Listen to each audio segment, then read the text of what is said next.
ആന്റണി പെപ്പെ നായകനാകുന്നു. ഇതിന്റെ ഒരു ചെറിയ ടീസർ, 1.25 മിനിറ്റുള്ള ടീസർ കഴിഞ്ഞ ദിവസം വന്നു. എനിക്ക് ആ ടീസർ കണ്ടപ്പോൾ എനിക്ക് തോന്നിയ റിയാക്ഷൻ ആണ്. എന്തായാലും നമ്മുടെ ഷെരീഫ് മുഹമ്മദ് മാർക്കോയുടെ പ്രൊഡ്യൂസറാണ്. മാർക്കോ സൂപ്പർ ഡ്യൂപ്പർ ഹിറ്റ് ആയിരുന്നു, ഒരു ട്രെൻഡിങ് തന്നെ ആയിരുന്നു. എന്തൊക്കെയായാലും മാർക്കോ ഒരുപാട് പേരെ ഇഷ്ടപ്പെടുത്തിയ സിനിമയാണ്. അതിന്റെ നിർമ്മാതാവ് അതുപോലെ പബ്ലിസിറ്റി കൊടുക്കുന്ന നിർമ്മാതാവാണ് ഷെരീഫ് മുഹമ്മദ്. ഇത് കടല സമയം ചെയ്തിരിക്കുന്ന പോൾ ജോർജ് ആണ്. മാക്സിമം ഈ പറഞ്ഞ പോലെ ആക്ഷൻ രംഗങ്ങൾ സൂപ്പറാക്കുന്ന ഒരാളാണ് ആന്റണി പെപ്പെ. ഇത് ടീസർ കണ്ടപ്പോൾ എനിക്ക് തോന്നിയത് നല്ല രസമായിട്ട് ഇതിന്റെ സിനിമാറ്റോഗ്രാഫിയും ബാക്ക്ഗ്രൗണ്ട് സ്കോറിങ്ങും ഒക്കെ ചെയ്തിട്ടുണ്ടെങ്കിൽ പോലും എവിടെയോ ഒരു പഞ്ച് കുറവ്. ഇപ്പം എനിക്ക് തോന്നിയാണോ എന്ന് അറിയത്തില്ല, നമ്മുടെ അഭിപ്രായങ്ങളാണ് നമ്മൾ പറയുന്നത്. തെറ്റുണ്ടെങ്കിൽ തിരുത്താം ഉറപ്പായിട്ടും. എവിടെ ഒരു പഞ്ച് മിസ്സായിട്ടുണ്ടോ എന്നൊരു സംശയം. ആക്ഷനൊക്കെ ചെയ്തിട്ടുണ്ട്.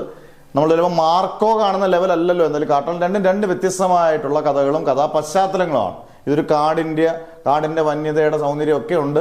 പക്ഷെ എവിടെ ഒരു പഞ്ച് കുറവ് സിനിമയിൽ ഇത് കാണത്തില്ലായിരിക്കും. അതിഗംഭീര സിനിമയായിരിക്കും. എന്തായാലും നിങ്ങളുടെ കമന്റ്സ് ഉറപ്പായിട്ടും പറയുക. എന്തായാലും മെയ് 14 ഇത് റിലീസാണ്. ഇഷ്ടം പോലെ സിനിമകൾ നമുക്ക് മാർച്ചിലും ഏപ്രിലും മെയിലും ഉണ്ട്. ആട്, ദുരന്തർ, ദൃശ്യം, പാട്രിയോട്ട്, ഇഷ്ടം പോലെ ചറപറ സിനിമകൾ ഇറങ്ങുന്ന ഒരു സമയമാണ്. അതിരടി, ടോവിനോ തോമസിന്റെ പള്ളിച്ചണ്ടപ്പി, അങ്ങനെ ഇഷ്ടം പോലെ വലിയ സിനിമകൾ വരുന്നതിന്റെ കൂട്ടത്തിലാണ് കാട്ടാളൻ. മെയ് 14 വേൾഡ് വൈഡ് റിലീസാണ്. എല്ലാ ഭാഷകളിലും ഇതിന്റെ റിലീസ് ഉണ്ട് താനും. എന്തായാലും മാർക്കോയുടെ കൂട്ടൊരു ഗംഭീര വിജയം നമുക്ക് ആശംസിക്കാം.